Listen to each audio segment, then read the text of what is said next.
బంగారం అంటే భారతీయులకు మహా ఇష్టం. దానిపైన ఇన్వెస్ట్‌మెంట్ చేయడానికి కూడా చాలామంది ఉత్సాహం చూపిస్తుంటారు. కానీ అదే బంగారం రోజు రోజుకు ఆకాశాన్ని అంటుతూ దాదాపు ₹1,00,000లకు దగ్గరగా ఉంటుంది.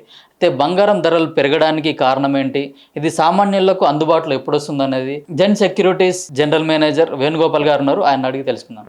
సార్, ఇప్పుడు ఇండియాలో ప్రపంచంలో అత్యధికంగా గోల్డ్ కొనే దాంట్లో మన ఇండియన్స్ ఉన్నారు కదా సార్. ఇప్పుడు అది దాదాపు ఒక ₹1,00,000 వరకు వెళ్ళింది. గత సంవత్సరం దానికంటే ముందు చూసుకుంటే 50,000 వరకు కూడా ఉండేది.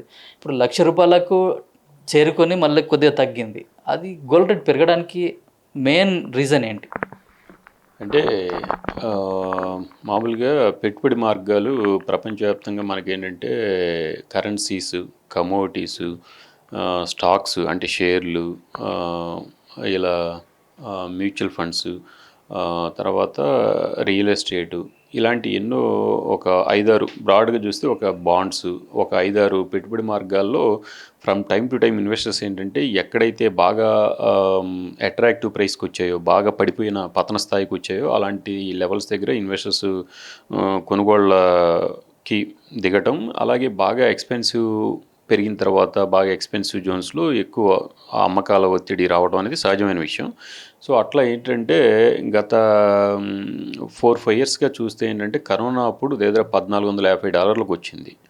సో బంగారం, ఔన్స్ బంగారం ధర. సో అక్కడి నుంచి మనం చూస్తే ఏంటంటే అంతకుముందు కొన్ని సంవత్సరాల పాటు ఒక అసెట్ క్లాస్ కన్సాలిడేట్ అయిన తర్వాత, కరెక్షన్ అయిన తర్వాత, కన్సాలిడేషన్ అయిన తర్వాత తిరిగి మళ్ళీ వృద్ధి పదంలో స్టార్ట్ అయింది. ఆ 1,450 సుమారు అక్కడి నుంచి ఇప్పుడు $3,300 ఔన్స్ బంగారం ధర రావడం అంటే సుమారు అక్కడి నుంచి కనుక చూస్తే 130% దాకా పెరగడం చూసాము. అంటే కరోనాలో నుంచి కనుక చూస్తే అంత పెరిగింది.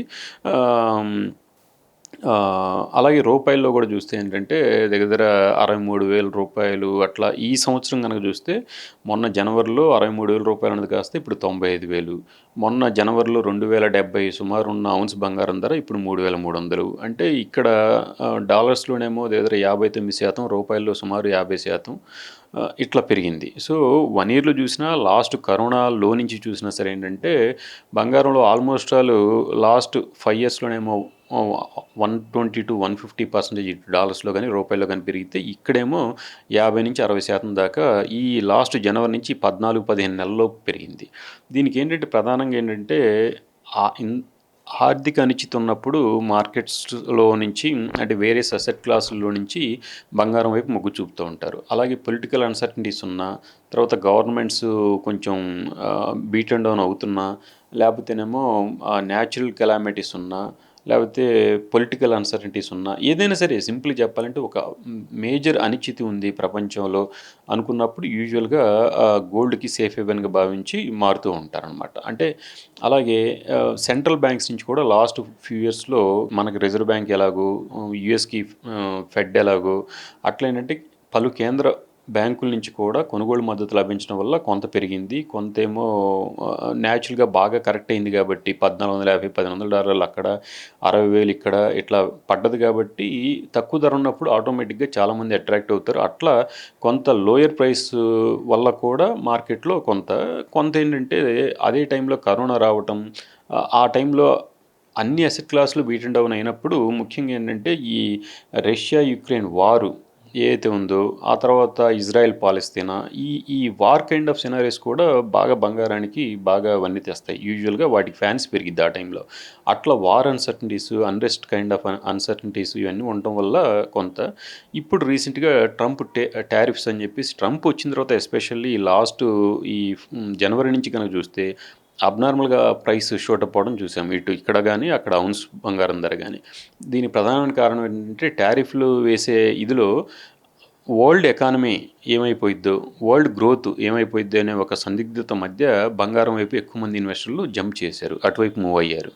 సో దానివల్ల బంగారంలో ఇది వచ్చింది. సో మొత్తంగా ఏంటంటే ఈ టారిఫ్ అన్సర్టనిటీ కావచ్చు, ఇతరత్ర అన్సర్టనీస్ కావచ్చు, అన్నీ కూడా ఏంటంటే వేరే అసెట్ క్లాసుల్లో పెర్ఫార్మెన్స్ బాగా పీక్ అవుట్ అయినప్పుడు అక్కడి నుంచి వేరే ఫస్ట్ చెప్పిన పాయింట్, వేరే ఏదైతే ఎక్స్పెన్సివ్ కాస్ట్లీ బాగా పెర్ఫామ్ చేసి అనుకుంటారో అటు నుంచి యూజువల్గా గోల్డ్ కూడా వస్తూ ఉంటారు. అట్లా కూడా వచ్చి వచ్చిన కొనుగోళ్ళు కావచ్చు. మొత్తంగా ఏంటంటే లాస్ట్ ఫ్యూ ఇయర్స్గా గోల్డ్ బాగా ర్యాలీ అవ్వటం మనం చూసాం. ఎస్పెషల్లీ లాస్ట్ 1 ఇయర్లోనే 50-60% అంటే చాలా మంచి గ్రోత్. బట్ ఇదే కైండ్ ఆఫ్ గ్రోత్ ఎప్పుడు ఉంటుందంటే కాదు. మనం ఎప్పుడు కూడా సైకిల్స్ కనుక చూస్తే స్టాక్ మార్కెట్స్లో సైకిల్స్ 3-4 ఇయర్స్ అట్లా ఉంటే, గోల్డ్లో సైకిల్స్, సిల్వర్లో సైకిల్స్, మిగతా కమోడిటీస్లో సైకిల్స్ ఎలా ఉంటాయంటే 10-15 ఇయర్స్ ఇట్లా ఉంటాయి. సో 2000 సంవత్సరం నుంచి 2010 దాకా వన్ సైడెడ్గా ఏకబిగిన పెరిగింది బంగారం. 2011 నుంచి 2018 దాకా కంటిన్యూస్గా పడుతూనే వచ్చింది, కరెక్షన్ అవుతూనే ఉంది. 2018 నుంచి మళ్ళీ 2025 ఇప్పటిదాకా కంటిన్యూస్గా 7 సంవత్సరాలు కంటిన్యూస్గా పెరుగుతూనే ఉంది ఎవ్రీ ఇయర్. అలా అని చెప్పేసి ఇక్కడి నుంచి మళ్ళీ 5-10 ఇయర్స్ ఇంకా కంటిన్యూస్గా పెరిగిద్దంటే అట్లా కాదు. ప్రతి ఇప్పుడు గోల్డ్ రేట్ ఎప్పుడు తగ్గే అవకాశాలు ఉన్నాయి, ఏ సందర్భాల్లో తగ్గుతుంది? అదే అంటే ఇందా చెప్పిన పాయింట్ ఏంటంటే మిగతా అసెట్ క్లాసుల్లో పెర్ఫార్మెన్స్ కనుక ఇప్పుడు అవి స్టాక్స్ షేర్లు అట్రాక్టివ్గా వచ్చాయి, చాలా అట్రాక్టివ్గా ఉంది. జనం ఇక్కడ తీసేసి ఇది ఎక్స్పెన్సివ్ అని భావించారనుకోండి బంగారం, ఇక్కడి నుంచి సిల్వర్ నుంచి గోల్డ్ నుంచి మిగతా వీటిలో కమోడిటీస్లోంచి బయటకు వచ్చేసి షేర్ల వైపుకి వెళ్తారు. లేదు షేర్లు బాగా ఎక్స్పెన్సివ్గా ఉన్నాయి, గోల్డ్ ఎక్స్పెన్సివ్గా ఉంది, రియల్ ఎస్టేట్ అట్రాక్టివ్ ఉంది, రియల్ ఎస్టేట్ వైపుకి వెళ్తారు. సో ఏదైతే అట్రాక్టివ్గా ఉందో ఆ అసెట్ క్లాస్ నుంచి ఎప్పుడైనా సరే ఒక డిమాండ్ రావచ్చు. అలాగే ఏదైతే ఎక్స్పెన్సివ్ ఉందో, ఇప్పుడు గోల్డ్ లాగా ఎక్స్పెన్సివ్ అనుకోండి for example, for the time being ఇక్కడి నుంచి కొంత అమ్మకాలు ఒత్తిడి వెళ్ళి జరిగి ఇక్కడ ప్రైస్ పడి ఈ డబ్బులు తీసుకెళ్ళి మళ్ళీ వేరే అసెట్ క్లాస్లో పెట్టచ్చు. అట్లా from time to time different asset classes వాటి తత్వాన్ని బట్టి, వాటిలో ఉన్న డిమాండ్ అండ్ సప్లైని బట్టి, ఇంకా వేరియస్ ఫ్యాక్టర్స్ని బట్టి ప్రైసెస్ అనేవి ఇదవుతూ ఉంటాయి. ప్రస్తుతానికి అయితే ఏంటంటే ఒక 5,000-10,000 రూపీస్ ఐదర్ వే, అంటే ఇప్పుడు పెరగడానికి కానీ తగ్గడానికి కానీ ఒక 5,000-10,000 రూపాయలు ఇక్కడ ఛాన్స్ ఉంది. అక్కడ డాలర్స్లో కనుక చూస్తే 3,400-3,500 అనేది రెసిస్టెన్స్గా పనిచేయచ్చు. అక్కడ మళ్ళీ అమ్మకాలు ఒత్తిడి రావచ్చు. అరౌండ్ 3,000 దగ్గర సపోర్ట్ వచ్చే ఛాన్స్ ఉంది, $3,000 దగ్గర. ఇక్కడ మనకు కనుక చూస్తే 95,000 ఇప్పుడు ప్రస్తుతం ఉంది. మహా వెళ్తే 1,05,000, మొన్న 1,00,000కి వెళ్ళింది. అట్లాగే 1,05,000, 1,10,000 మ్యాక్సిమం వెళ్తే వెళ్ళొచ్చు మంచి సినారియోలో. అట్లాగే నార్మల్గా ఒకవేళ కరెక్షన్ కనుక వస్తే ఎక్కడ దాకా రావచ్చు అంటే 90,000-85,000 దాకా స్లైడ్ అయ్యే ఛాన్స్, పడే ఛాన్స్ కూడా ఉంది. ప్రస్తుతానికి ఏంటంటే ఒక 5,000-10,000 పెరగడం కానీ 5,000-10,000 తగ్గడం కానీ జరగవచ్చు ఫర్ ద టైం బీయింగ్.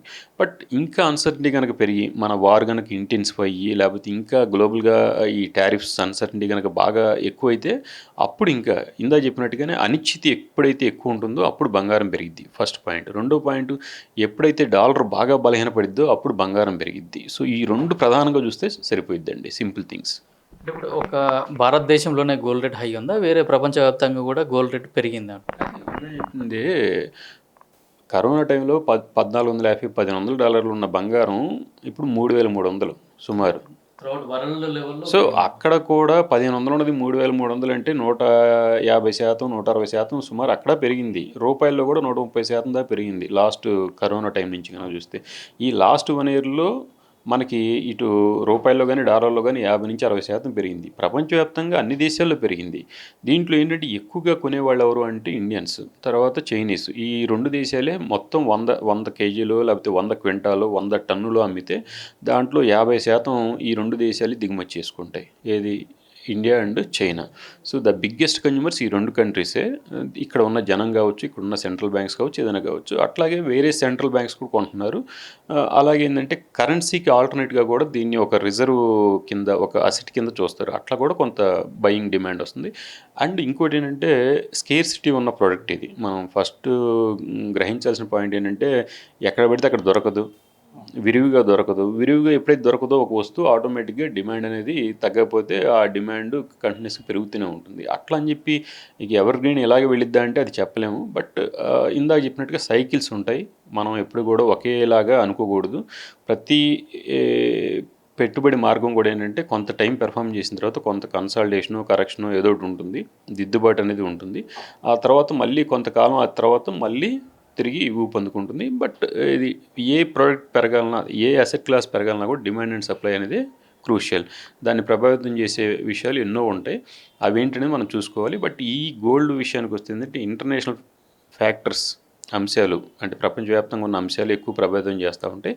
దాంట్లో మనం కూడా ద బిగ్గెస్ట్ కన్జ్యూమింగ్ కంట్రీలో వన్ ఆఫ్ ద కంట్రీ కాబట్టి మనం కూడా కొంతవరకు ఇన్ఫ్లుయెన్స్ చేస్తాం. కాబట్టి మనమే చెయ్యం, మనం కూడా కొంత చేస్తాం, మొత్తం మనమే చెయ్యం.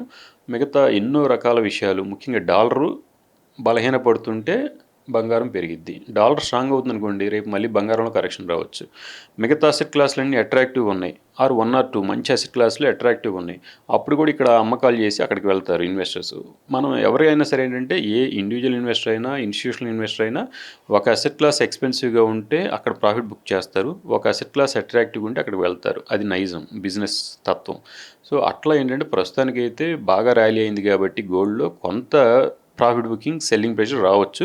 కానీ ఈ టారిఫ్ వార్స్ కానీ, లేదు అంటే ఇప్పుడు మనం ఇక్కడ కానీ, లేకపోతే మిడిల్ ఈస్ట్లో అన్సర్టనిటీస్ అక్కడ కూడా ఎప్పుడు ఏదో ఒకటి జరుగుతూనే ఉంటుంది.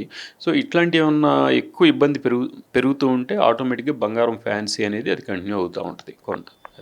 గోల్డ్ లోన్ తీసుకున్న వాళ్ళు ఇప్పుడు దానికి ఆ గోల్డ్ అమ్మేసి లోన్ తీర్చడం బెస్ట్ అనుకుంటారు. అది మళ్ళీ ఇండివిజువల్గా చూసుకోవాలండి అది. బట్ ఏంటంటే ఒకటి, గోల్డ్ని అక్యుములేట్ చేసుకోవాలి స్లోగా అంటే ఇప్పుడు కొనొచ్చు, వన్ టైం కొనొచ్చా, లేకపోతే అంటే ఇప్పుడు అవసరాలు ఉంటే, పెళ్ళిళ్ళు ఉన్నాయి ఇంట్లో, ఇట్లాంటి వాళ్ళు వన్ టైం ఇచ్చేసుకోవచ్చు. అలాగే లేదు నెక్స్ట్ 3 to 5 yearsలో మాకు రిక్వైర్మెంట్ వస్తుంది అనుకున్న వాళ్ళు అంటే ప్రతి నెల కొంత గోల్డ్లో ఈటీఎఫ్స్ ఉన్నాయి మార్కెట్లో, స్టాక్స్ లాగా కొని అమ్ముకోవచ్చు. ఎక్స్చేంజ్ ట్రేడ్ ఫండ్స్ అంటాం, అవి కొనుక్కోవచ్చు. 500,000 పెట్టేలాగా మ్యూచువల్ ఫండ్స్ ఉన్నాయి, గోల్డ్ మ్యూచువల్ ఫండ్స్, అవి ఇన్వెస్ట్ చేసుకుంటూ వెళ్ళొచ్చు. లేదంటేనేమో సావరెన్ గోల్డ్ బాండ్ ఫండ్స్ అని ఉన్నాయి, గోల్డ్ బాండ్ ఫండ్స్.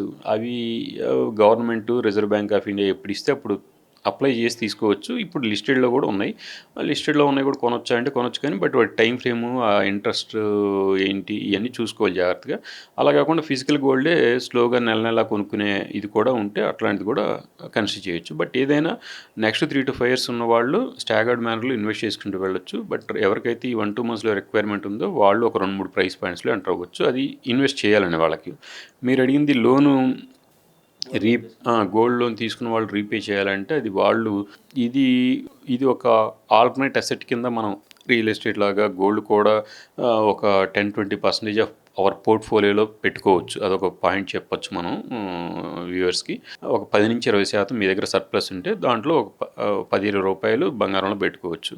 అట్లా అంతకన్నా ఎక్కువ కనుక ఉంటే మీరు రియలైజ్ చేయాలా ఈ పీక్ ప్రైస్ 1 అంటే ఇప్పుడున్న టైం ఫ్రేమ్కి పీక్ అనుకుంటే రియలైజ్ చేయొచ్చు అంటే చేయొచ్చేమో, కానీ అది మనం అడ్వైస్ చేయట్లేదు. బట్ అంటే ట్రేడ్ చేయడం అనేది గోల్డ్లో కరెక్ట్ కాదేమో అనేది ఐడియా. మీరు ఆ 10-20% కనుక మీరు ఉంచుకోవాలనుకుంటే మీరు ఉంచుకోవడం బెటర్. ఆ లోన్ని రీపే చేయడం వేరే రూట్లో ఏమైనా చేయొచ్చు అనేది చూసుకొని గోల్డ్లో ఒక 10-20% ఆఫ్ అలొకేషన్ ఉంచుకునేలా చూసుకుంటే బెటర్. ఇప్పుడున్న పరిస్థితులలో భవిష్యత్తులో బంగారం ధర దాదాపు ఒక 5-10,000 తగ్గే అవకాశాలు ఉన్నాయంటున్నా. అట్లాగే ప్రపంచవ్యాప్తంగా ఉన్న ట్రేడ్ని బట్టి చూసుకున్నట్టయితే కూడా దాన్ని పైనే బంగారం రేట్లు ఆధారపడి ఉన్నాయని చెప్తున్నారు. కెమెరామెన్ శ్రవంతో కిరణ్ కుమార్, పల్లవి టీవీ, హైదరాబాద్.